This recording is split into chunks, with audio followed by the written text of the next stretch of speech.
باللہ من الشیطان الرجیم بسم اللہ الرحمن الرحیم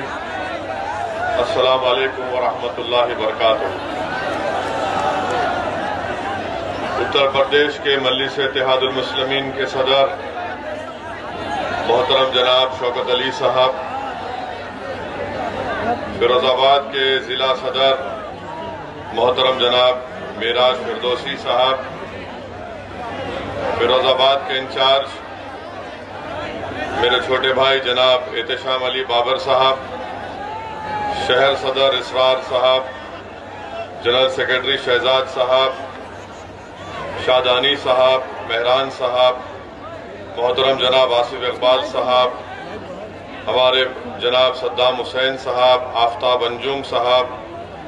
ایڈوکیٹ صغیر عالم صاحب، ڈاکٹر مہتاب چوہان صاحب، فرحان زبیری صاحب، نیمان ندوی صاحب، عمران بابی صاحب، ہمارے چھوٹے بھائی پون راؤ امبیڈکر صاحب، نوفل رومانی صاحب، جناب ڈاکٹر دلشاد احمد عبدالحمید کے قومی صدر، اور معزز حاضرین اکرام، شہنشین بدشریف فرما میرے مجلس رفقا، آپ تمام کا بہت شکریہ کہ آپ نے اپنا قیمتی وقت نکال کر آج کے جلسے میں شرکت کی، اور الحمدللہ آپ کی موجودگی اس بات کا پیغام دیتی ہے کہ انشاءاللہ تعالی فیروز آباد میں مجلس اتحاد المسلمین نے آپ کے دلوں میں ایک جگہ بنا لی ہے، اور جو محبت کا مظاہرہ آج آپ یہاں پر اپنی موجودگی سے کر رہے ہیں، وہ یقیناً ایک بہترین پیغام دے رہا ہے کہ فیروز آباد میں آپ متحد ہیں، اور انشاءاللہ تعالی اسی اتحاد کی طاقت اور قوت کے بل بوتے پر آنے والے ویدھان سبھا کے چناؤ میں مجلس اتحاد المسلمین کو آپ اپنی دعاؤں سے اور اپنے ووٹ سے کامیابی سے ہمکنار کریں گے۔ میں شروعات میں آپ تمام کا شکریہ بھی ادا کرنا چاہتا ہوں کہ میئر کے انتخابات میں 50,000 سے زائد ووٹ آپ نے مجلس اتحاد المسلمین کے حق میں استعمال کیے۔ میں آپ کا اپنے دل کی گہرائیوں سے، اپنی جماعت کی طرف سے، اپنی جانب سے آپ کا بہت شکریہ ادا کرتا ہوں۔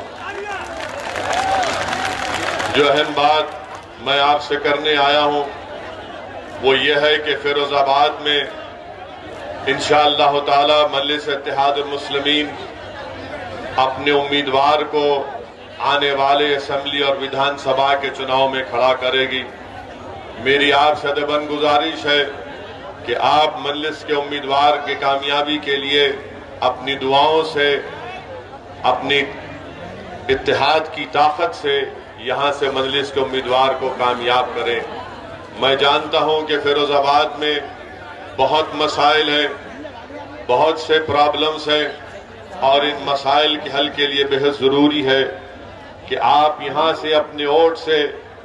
اپنے امیدوار کو بھی کامیاب کریں۔ اتر پردیش میں آپ اپنی قیادت کو، اپنی لیڈرشپ کو بنائیں۔ آپ اتر پردیش میں اپنے حصے داری کو حاصل کریں،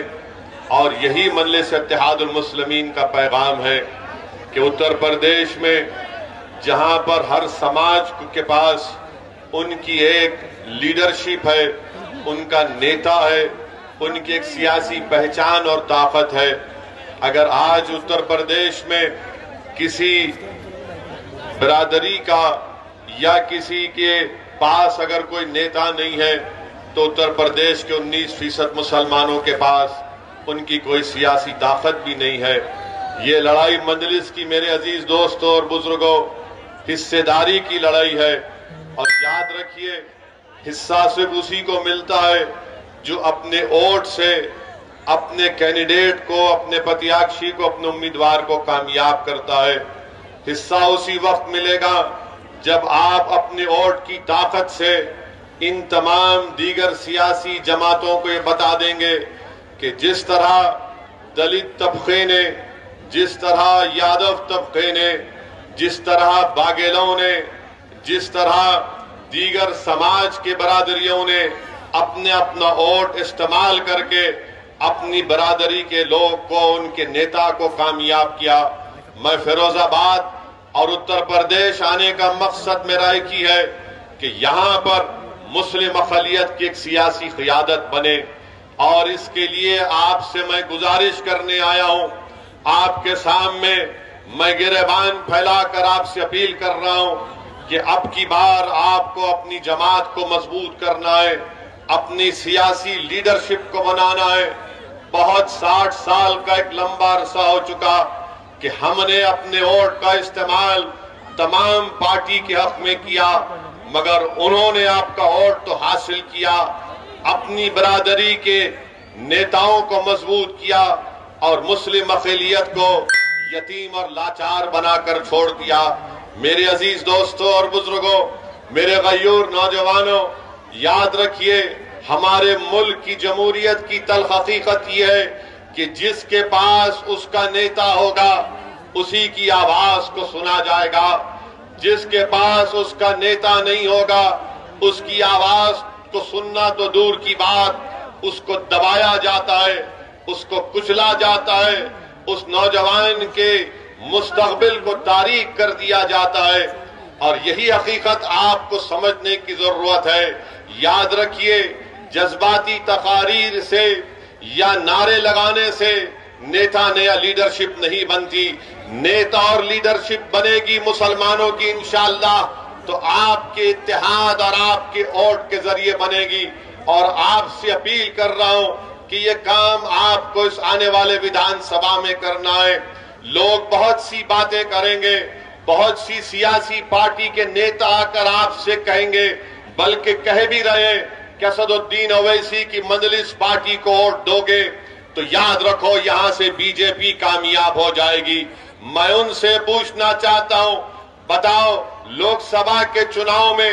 بسپا اور سپا مل کر لڑے تو صرف 15 لوک سبھا کی سیٹ پر بی ایس پی اور سماجوادی کے امیدوار کامیاب ہوئے، ماباقی پر کیوں کامیاب نہیں ہوئے؟ کیا مجلس ذمہ دار ہے اس کی؟ میرے عزیز دوستوں اور بزرگوں، آپ جانیے میری اس بات کو کہ ان کو اسد الدین اویسی سے ذاتی نفرت اس لیے ہے کہ اسد الدین اویسی ان تمام سیاسی پارٹیوں کے آگے میں اپنے ضمیر کا سودا کرنے کے لیے تیار نہیں ہوں، میں آپ کا ووٹ بیچنے کے لیے تیار نہیں ہوں۔ میری لڑائی اگر ہے تو آپ کی لڑائی ہے۔ اگر حیدرآباد سے اسد الدین اویسی فیروز آباد کو آیا ہے تو میں اپنی مقبولیت میں اضافہ کرنے کے لیے نہیں آیا ہوں، میں اپنی انا کی تسکین کے لیے نہیں آیا ہوں۔ میرے آنے کا مقصد ایک ہی ہے، اور انشاءاللہ اللہ مجھے جب تک زندہ رکھے گا میں اتر پردیش کو آتا رہوں گا، فیروز آباد کو آتا رہوں گا، اور میری خواہش یہی ہے کہ اللہ جب میرے اس جسم سے میری جان کو نکال دے گا، نہیں معلوم کہ اللہ کتنی مہلت ہم کو اور آپ کو دی ہے۔ میری ایک ہی خواہش ہے کہ جب اس دنیا سے اللہ مجھے بلا لے گا میں اتر پردیش میں مجلس کے پرچم تلے مسلمانوں کے ایک لیڈرشپ کو دیکھنا چاہتا ہوں۔ میری آپ سے گزارش ہے، آپ کو حصہ اسی وقت ملے گا۔ یاد رکھو روز روز اگر آپ یہ بیٹھ کر سوچتے ہوں گے کہ مجھ سے ناانصافی کیسے ختم ہوگی، میرے بچے کے اسکول کا انتظام کیسے ہوگا، فیروز آباد میں میرے گلی کوچوں میں صاف پینے کا پانی کب آئے گا، اگر آپ کو شکایت ہے کہ فیروز آباد میں بجلی نہیں آتی اور جس کی بنا پر آپ کو اپنی چوڑیاں بنانے میں، گلاس کی فیکٹری چلانے میں مشکل ہوتی ہے، تو میری آپ سے ہی گزارش ہے کہ آج آپ کے سامنے ایک متبادل ہے، ایک وکلپ ہے مجلس کے روپ میں، آپ اس کو مضبوط کریے۔ میرے عزیز دوستوں اور بزرگوں، فیروز آباد میں یہاں پر گھنٹہ نگر میں لوگ کو نوکری ملتی تھی، مگر آج مہینے میں صرف 10 یا 12 دن کا کام ان کو ملتا ہے۔ بتائیے اس کا ذمہ دار کون ہے؟ اس کا ذمہ دار بھارتیہ جنتا پارٹی ہے کہ گھنٹہ نگر میں بھی آج نوجوانوں کو روزگار نہیں ملتا۔ آج آپ دیکھتے ہیں کہ فیروز آباد میں، رک جائیے کوئی مت کھائیے، رک جائیے، آپ رک جائیے، فیروز آباد میں اگست سپٹمبر میں بخار آیا تو